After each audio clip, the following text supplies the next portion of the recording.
The Unteachables by Gordon Corman.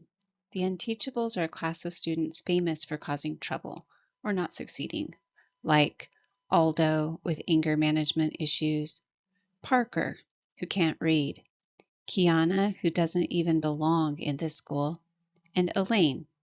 The name sounds like pain. The Unteachables have been removed from the regular classes and hidden away in room 117 at the back of the school. Their teacher is Mr. Zachary Kermit, the worst teacher in the whole town of Greenwich. He was once the best, but his career was ruined by a cheating scandal he was unfairly blamed for. After years of showing up to teach, but doing nothing, he is finally 1 year away from early retirement.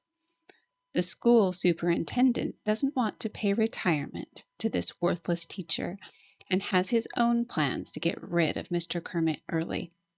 It involves assigning Mr. Kermit to the Unteachables.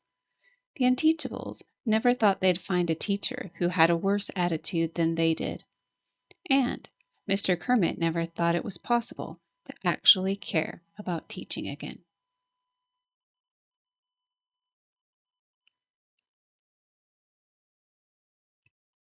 Chapter 1.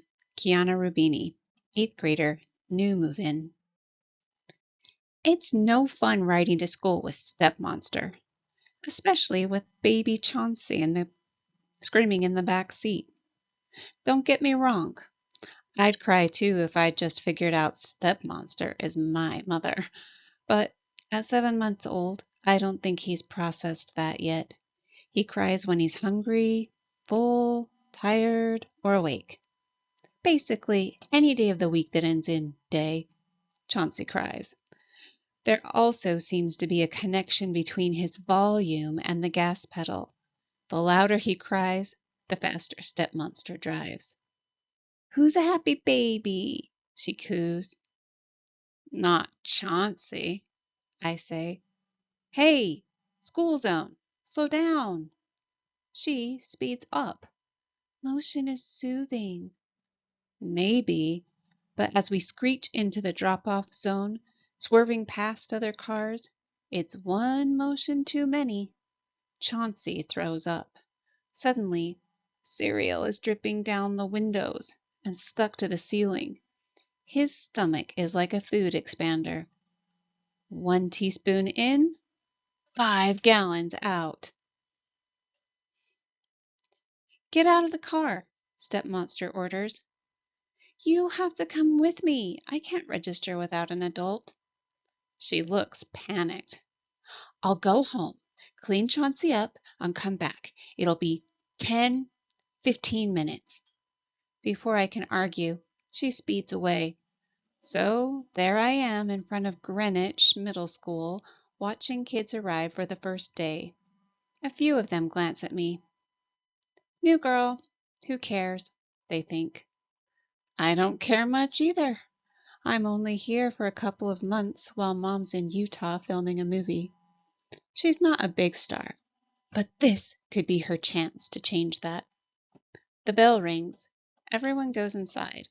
I wait for my stepmom to return. No stepmonster. I check my phone. 20 minutes. That's stepmonster standard time. She is always 20 minutes late. I call.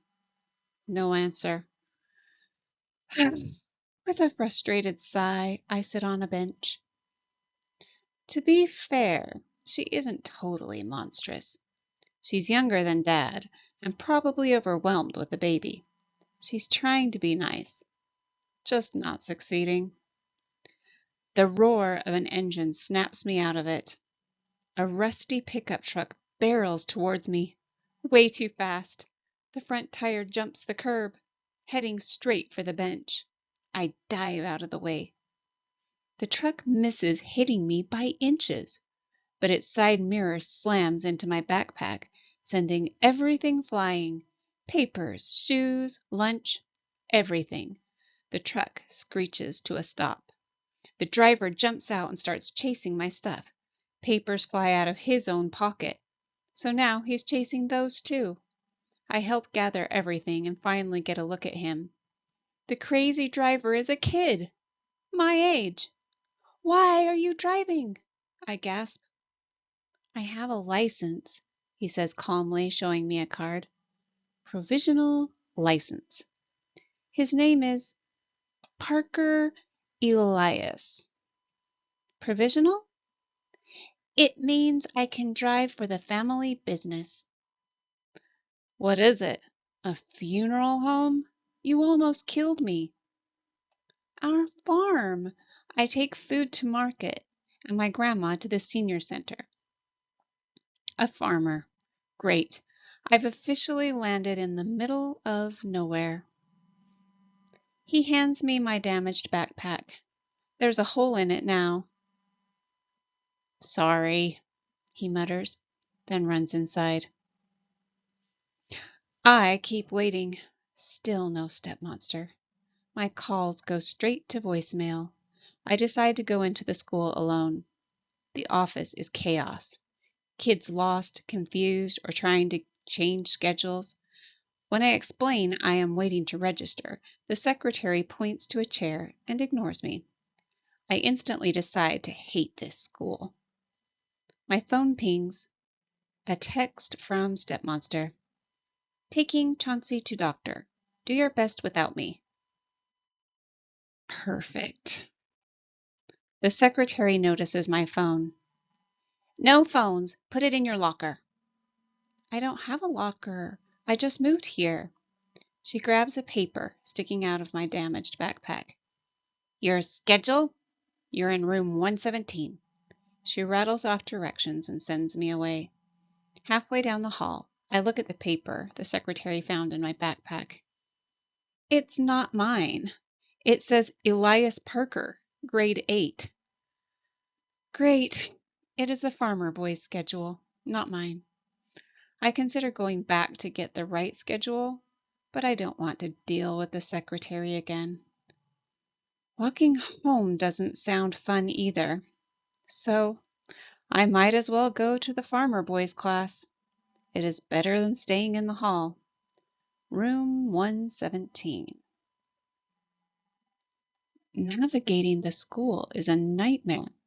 The numbers make no sense. I ask for directions, and one kid looks at the schedule. SCS 8, he says. I check the key. Self-contained, special 8th grade class. He winces. The Unteachables?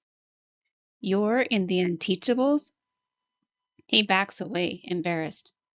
Never mind. But I get it. Every school has a group like that. My school in California had a class for kids who couldn't learn too.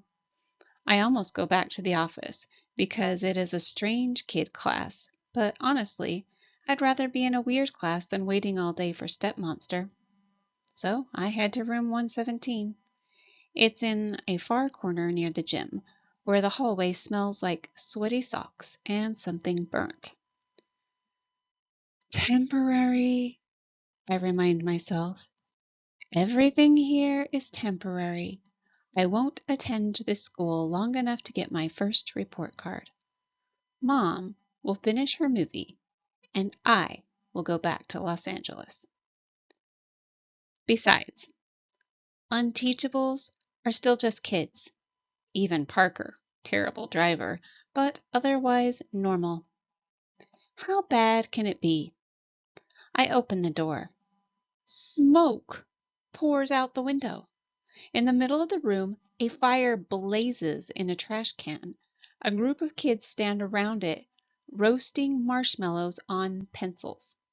Parker is there, holding a blackened one. A voice snaps, "Shut the door! You want to set off the smoke detector?" I freeze. Welcome to the Unteachables.